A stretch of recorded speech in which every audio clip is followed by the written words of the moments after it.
বৃহস্পতিবারে কিছু নিয়ম মেনে চললে নাকি সংসারে সুখ আর শান্তি আসে। এই বিশ্বাসটা মন থেকে মেনে চলার চেষ্টা করি আমি। সকাল সকাল ঘুম থেকে উঠে পড়েছি। উঠে আগে প্রথমে গেটের সামনেটা ঝাঁট দিয়ে পরিষ্কার করে মুছে নেবো। তারপরে গিয়ে তোমার বাসি জামা কাপড় ছেড়ে হাত পা ধুয়ে গোপালকে তুলে তারপর তোমার রান্নাঘরে ঢুকবো। গুড মর্নিং বন্ধুরা, কেমন আছো তোমরা সবাই? আশা করছি তোমরা সকলে খুব ভালো আছো, আমিও বেশ ভালো আছি।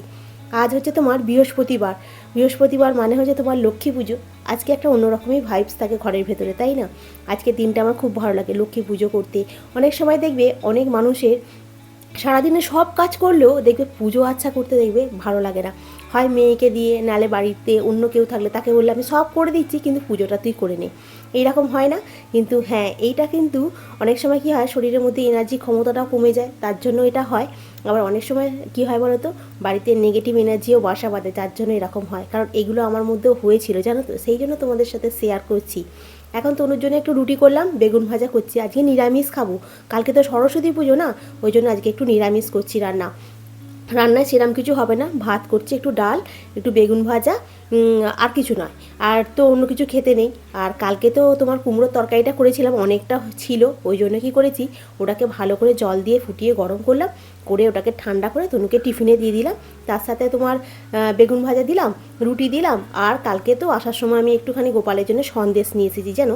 গোপালকে আজকে একটু সন্দেশ দেবো, বৃহস্পতিবার আর অনেক দিন হয়ে গেছে গোপালকে একটু মিষ্টি মিষ্টি দেওয়া হয়নি, ওই জন্য একটু সন্দেশ দেওয়ার জন্য গোপালের জন্য একটু মিষ্টি নিয়ে এসেছি। সকালবেলা গোপালকে মিষ্টি দিয়েছি, আর ওটাই তনুকে একটু টিফিনের মধ্যে দিয়ে দিলাম। তনু বেরিয়ে চলে গেলে তারপরে আস্তে আস্তে সংসারের কাজগুলোতে হাত দেবো জানো তো। তনু থাকাকালীন সংসারের কাজগুলোতে হাত দিতে গেলে এটা দাও, ওটা দাও, সেটা দাও, এইগুলো করে তো। আর এখন আমি খাইয়ে দিই না, তোমাদেরকে বললাম। আমাকে বলছে কী ব্যাপার বলো তো, তুমি আমাকে আর খাইয়ে দিচ্ছ না? তুই নিজে নিজে খাতো, তুই নিজে নিজে খেলে বেশ গুছিয়ে খাস, আর না আমি খাইয়ে দিলে বড্ড তুই ন্যাকড়া ব্যাকড়া করিস, আমার ভালো লাগে না। যাই হোক, ওকে খেতে দিয়ে দিয়েছি, দিয়ে আমি সমস্ত কিছু গুছিয়ে দিলাম। দিয়ে তনু বেরিয়ে যাওয়ার পর সংসারে কিছু কাজ আছে সেগুলো সেরে নিয়ে তারপরে আমি স্নান টান করে পুজো করতে বসবো। কারণ আমার মধ্যেও মানে কিছুদিন হয়েছিল ওরকম হচ্ছিল জানো তো, মানে ভালো লাগছিল না। যখন আমি কাজ করতে যাচ্ছিলাম তখন মনে হতো দূর বাবা, এই সকালবেলা উঠে আবার সেই পুজো আচ্ছা করো আর করো, ভাল লাগছে না, বিরক্ত লাগছে। তনুর উপরেও রেগে যেতাম, তনু বলতো দিয়ে না, গোপালটাকে খেতে দিতে পারিস না, বাকি ঠাকুরদের পুজো করতে পারিস না। কিন্তু এখন আর সেটা মনে হয়, এত এনার্জিটাও থাকে বাড়িতে যেহেতু আছি। এছাড়া আমি সকালবেলা ঘুম থেকে উঠে না হনুমান চালিসাটা চালিয়ে দিই জানো। হনুমান চালিসাটা চালিয়ে দিলে বেশ মনটাও তোমার শান্ত থাকে জানো, আর শুনতেও খুব ভালো লাগে। আর একটা ঘরের মধ্যে না আলাদা একটা ভাইবস তৈরি হয় জানো। আর আমি রেগুলার সকালবেলা ঘুম থেকে উঠে বাসি জামা কাপড় ছেড়ে মুখ হাত পা ধুয়ে যখন গোপালকে খেতে দিই, তখন রেগুলার হনুমান চালিসা পাঠ করি। এতে কীভাবে বলো তো, মানে শরীরের মধ্যে একটা আলাদা এনার্জি আসে জানো তো, আর চারিদিকে যে মানে নেগেটিভ যে এনার্জিটা সেটাও দূরে যায়। আর গেটের সামনেটা অতি অবশ্যই ঝাঁট দেবে, কারণ ওখান থেকেই ঠাকুর যাতায়াত করে জানো তো। তাই জন্য গেটের সামনেটা সবসময় পরিষ্কার রাখার আমি চেষ্টা করি। ওখানটা বিশেষ করে বৃহস্পতিবার হলে ওখানটা মুছে নিই। আমি অন্য দিনও মুছি, কিন্তু বৃহস্পতিবারটা একটুখানি আরও পরিষ্কার করে নিজে হাত দিয়ে মুছি জানো। এখন ছাদে এসেছি, ছাদে জামা কাপড়গুলো শুকনো করতে দিচ্ছি, এত হাওয়ায় উড়ছে ওরে বাবরে। তাকে আগে ক্লিপ দিয়ে এঁটে একটুখানি ছাদে দাঁড়িয়েছিলাম, চুলটাকে একটু শুকনো করে নিচে চলে এলাম। আর বৃহস্পতিবার পুজো করতে একটু সময় লাগে জানো তো, কারণ কি এই থালা বাসন এগুলো সব ধুয়ে পরিষ্কার করে নিয়ে তারপরে পুজো করতে হয়। আর আজকে একটু ফল নিয়ে এসেছিলাম কালকে আসার সময়, ওই ফলটাই সমস্ত ঠাকুরদের একটুখানি কেটে গুছিয়ে দিচ্ছি। আর আমার গোপালকে তো সকালবেলা খেতে দেওয়া হয়ে গেছে, আমার গোপালকে এটা হচ্ছে তোমার দুপুরের ভোগ হিসাবেও দিয়ে দিচ্ছি, তাহলে দুপুরবেলা আমাকে আর ভোগ লাগাতে হবে না। এখন তো দেখতে দেখতে তোমার 12টাই বাজে, ওই জন্য এখনই তো গোপালকে ভোগ লাগিয়ে দিচ্ছি। অনেক দিন আগে এক বন্ধু বলেছিলে যে বৃহস্পতিবারে যে তুমি ঘরটা পাতো মা লক্ষ্মীর সামনে, ঘটের মধ্যে কী কী দাও। তো প্রথমের কাজটাই কী করবে, জলপূর্ণ ঘটে দিবে সিঁদুরের ফোঁটা, মানে 1 ঘটি জল দেওয়ার পরে তবে তুমি সিঁদুরের ফোঁটা দিয়ে স্বস্তিক চিহ্নটা আঁকতে পারবে। তারপরে আমের পল্লব দিবে, তাহা 1 গোটা, মানে আমের পল্লবটাকে তুমি সিঁদুর দিয়ে সাজিয়ে নিলে। তারপরে তুমি ধূপ জিপ জ্বালিয়ে রাখলে, তারপরে তুমি ফুল দিলে। আর হ্যাঁ, একটু আতপ চাল ওই ঘটের উপরে দেবে, আর একটুখানি যে তুমি জলশঙ্খ নাও, জলশঙ্খের মধ্যে দেবে। জলসংখ্যটা রাখবে, জানো তো। এগুলো হচ্ছে নিয়ম, মানে বৃহস্পতিবারের পুজোর এগুলো নিয়ম। এগুলো করলে না সংসারেও তোমার ভালো হয়, আর কি বলো তো, মনটাও তোমার শান্তি থাকে। হ্যাঁ, একটু ধুনো দিলে, একটুখানি ধুনোর মধ্যে একটু কর্পূর দিলে, কর্পূর দিয়ে একটু জ্বালালে, অনেক সময় প্রদীপেও তো একটুখানি কর্পূর দেয়, দিয়ে একটু প্রদীপটা জ্বালালে, এগুলো সংসারের মঙ্গলের জন্য মানুষ অনেক কিছু করে, তাই না। মেয়েরা তো সংসারটাকে সুন্দরভাবে সাজিয়ে গুছিয়ে রাখতে বেশি পছন্দ করে, যাতে অভাব অনটন মা লক্ষ্মীর কৃপায় যেন কারণ না আসে, এই কামনা সবসময় করি। আর হ্যাঁ, সবসময় মনের মধ্যে একটাই চিন্তা করবে যে শুধু আমার ভালো না, জগৎ সংসারে যেন সকলের ভালো হয়। এই কামনাটা করলেই দেখবে ভগবান তোমার কথাগুলো সবসময় শুনবে। হ্যাঁ, হয়তো খুব আমি হয়তো এতে নেই, আড়ম্বরও নেই, কিন্তু ভগবানের কৃপায় ভালো তো আছি, শান্তি তো আছে। মেন হচ্ছে সবচেয়েতে এটাই জিনিস দরকার, জানো তো। আমার পুজোটা কমপ্লিট হলো।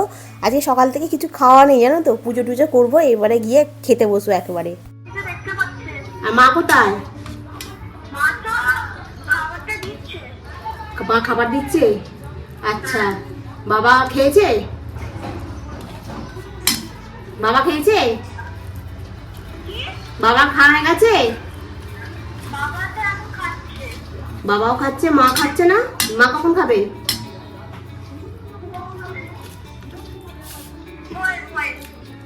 তুমি খেয়ে নাও, বুঝেছো? আর তুমি ফোনটা দেখবে না একদম, হ্যাঁ। আমিও তো খাচ্ছি। তোমাদের বাড়িতে কালকে মানে তরু দিদি যেতে পারে। তরু দিদি কালকে মানে তোমাদের বাড়িতে যাবে।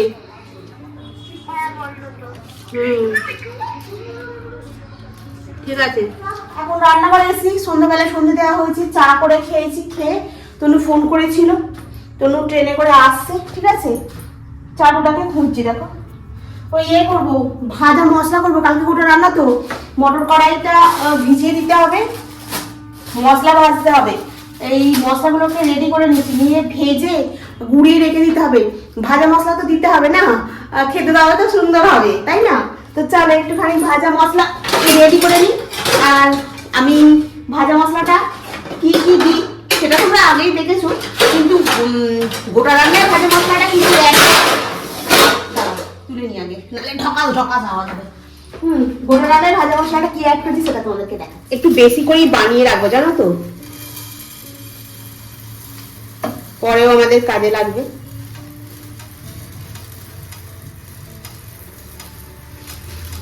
ধনে,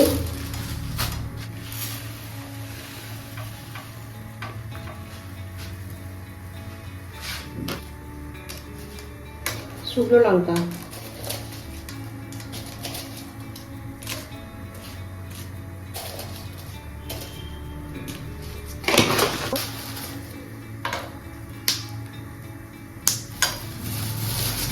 এই হচ্ছে তোমার লবঙ্গ, এলাচ, দারচিনি,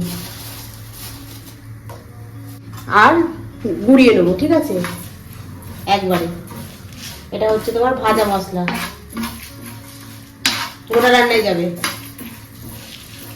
আর এই হচ্ছে গরম মশলাটাকে তোমার একটুখানি চাটুতে হালকা নেড়ে নিয়ে এটাকে ভেজে রাখবো, গুঁড়িয়ে রাখবো, গরম মশলার গুঁড়ো। গোটা রান্নার জন্য মটর কড়াই ভিজিয়ে দিয়েছি। 500 নিয়ে এসেছিলাম, ভাবছি সবটাই করে দিই, জানো। সকালে যদি একটু ঘুগনি বানাবো খুব, কিন্তু সবটাই ভিজিয়ে দিলাম। মশলাগুলো সব মোটামুটি কমপ্লিট হয়ে গেছে, খালি মটর কড়াইটা ভিজিয়ে দিলাম। কালকে তো নতুন প্যাকেট কেটে রান্না হবে, সর্ষের তেল, গুঁড়ো লঙ্কা আর হলুদ গুঁড়ো আছে, হলুদ গুঁড়ো গোটা আছে। গোটা বলতে হ্যাঁ, সেবারে যেন দেখেছিলাম এখানে কোথাও একটা। দুধ হলুদ গুঁড়ো আছে, হয়ে যাবে। এই মাসে আবার ফ্লিপকার্ট থেকে অর্ডার করবো, হয়ে যাবে। হলুদ গুঁড়ো যা আছে, অনেকটা আছে, এত হলুদ লাগে না সাথে, ঠিক আছে। যা আছে হয়ে যাবে। আর নুনের প্যাকেটটা কাটবো এখনই, কেটে এখন রাত্রেবেলা কি রান্না করবো সেটা বুঝতে পারছি না, সমস্যায় পড়লাম। তনু কি কি নিয়ে এসছে দেখাই, দাঁড়াও। আমার এখানে একটু আলু সেদ্ধ, এই দেখো, দেখলে খালি আলু সেদ্ধ হচ্ছে, জোরে এলুম বলতে, আর ঢাকনাটা খুলে গেল। আর এখানে সুজি হয়ে গেছে, বেগুন ভাজা হয়ে গেছে। এই যে কোথায় গেল তনু? বার করিস নি? এ বাবা, আমি বার করি বলে আমি ছুটি ছুটি এলু। দাঁড়াও, তুমি ব্যাগে করে নিয়ে এসেছি চশমা আমার জন্য। কার মধ্যে? রুমালের মধ্যে? ও আচ্ছা আচ্ছা, এইখানে ভাঁজ করা আছে। এগুলো ফ্রেম পছন্দ করে নিয়ে এসেছি, আমি পরে পরে দেখি, হ্যাঁ, আর তোমাদেরকেও দেখাই। একে ফ্রিজের মাথাতেই রেখে দিই। কেমন দেখাচ্ছে এটা পরে? লক্ষ বছর ঘুম আসেনি, জল ধরেনি ঠোঁটে, আমার প্রেমী ফুল আমার পেটে পড়ল লাতি, রাগ হবে না মোটে। কেমন লাগছে? ভালো লাগছে তো? হ্যাঁ, এটাতে কেমন লাগছে? ভালো লাগছে তো? আচ্ছা, তুই মুখটা গরম করে রাখছিস কেন? খারাপ দেখাচ্ছে নাকি? না না, খারাপ কেন দেখাবে?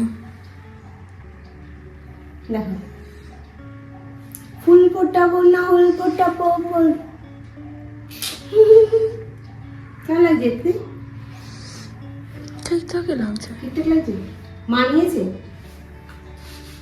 চশমার দোকান ঘরে চলে এসেছে। তুমি স্যারের কি পায়? এইটা দেখো, ব্ল্যাক।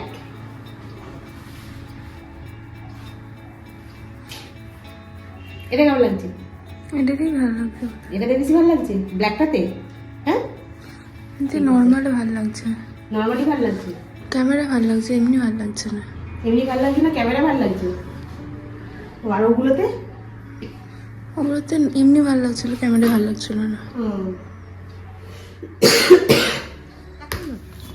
দেখো বন্ধুরা, কি এসছে ফ্লিপকার্ট থেকে আর একটা। এটা কি দিয়েছে মা? এটা কি দিয়েছে? জালি দিয়েছে মাসুর মাজার জন্য। আপে প্যান, আপে। এটা অফারে পেয়েছি। ফালতু জিনিস কেন দেখিস? অফারে চলছিল, আপে সবার একটা করে আছে দেখছিলাম। আপে তোকে নিয়ে করে দেবো, আপে আপি কাপ্পি। একদিন হবে, তারপরের দিন এই সেটা ওর ভেতরে, আর রাতবেলা কি রান্না হচ্ছে না, রুটি আর বেগুন ভাজা, এরামই হবে। এইরাম করে বললি, আজ নিরামিষের দিনকে কি করবো? কেন নিরামিষের এইগুলো কি আমিষ দিয়ে বানায় নাকি? হ্যাঁ, পেঁয়াজ দিচ্ছিল, ওই জন্য আপ্পে হয়নি। আর তারপর টক দই নেই, ওই জন্য আপ্পে পাপ্পে হয়নি। তাহলে এইসব ফালতু জিনিস কেন অর্ডার করিস? তোর তো আরেকটা ইডলি তাওয়াও রয়েছে মেকার। ইডলি মেকার আছে, কিন্তু এটাতে আপ্পেটা খুব ভালো হবে। একদিন হবে। একদিন হবে না দিদি। ঠিক আছে, ব্লগে আসে না সবাই দেখবে। হ্যাঁ, ব্লগে সবাই আছে দেখবে কদিন হবে। ওইটা দিয়ে বাসন মাজ, এইটা দিয়ে তুলতে হবে আপ্পে। ফুল ফোটাবো না ফুল ফোটাবো, দেখি কিরম হয়েছে। এটার এই ঢাকনা না? হ্যাঁ, ওই তো মুন্ডুটা আছে, লাগা। এই দেখো বন্ধুরা, আপ্পে প্যান।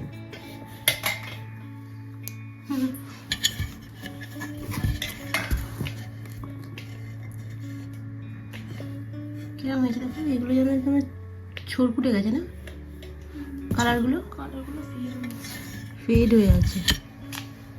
কমপ্লিট হয়ে গেছে, আমি চলে এসেছি। এই রাত্রিবেলাতেই একটু ঠান্ডাটা লাগছে। সমস্ত কালকে জোগাড় করে নিয়েছি, তোমার মশলা রেডি করে নিয়েছি, খালি আদাটা বাটলেই হয়ে যাবে। আর কালকে তোমার শাক পাতা যা কিছু আছে কাটতে হবে, এই হচ্ছে ব্যাপার। কালকে তাড়াতাড়ি একটু রান্না বসিয়ে দেবো। তনু ওদের বাড়িতে পুষ্পাঞ্জলি দিতে যাবে, বুলুদের বাড়িতে। তনু আজকে মেনু বলে দিয়েছে কালকে কি কি করতে হবে। ঠিক এক হচ্ছে তোমার লুচি করতে হবে সকালবেলা, আর তারপরে তোমার দুপুরে খিচুড়ি করতে হবে, রাত্রিবেলা গোটা রান্না হবে। এতগুলো করতে হবে সকালবেলা থেকে, সে কোনো অসুবিধা নেই। সেও পুষ্পাঞ্জলি দিতে দিতে আমার দিকে রান্না বান্না করে নেবো কমপ্লিট।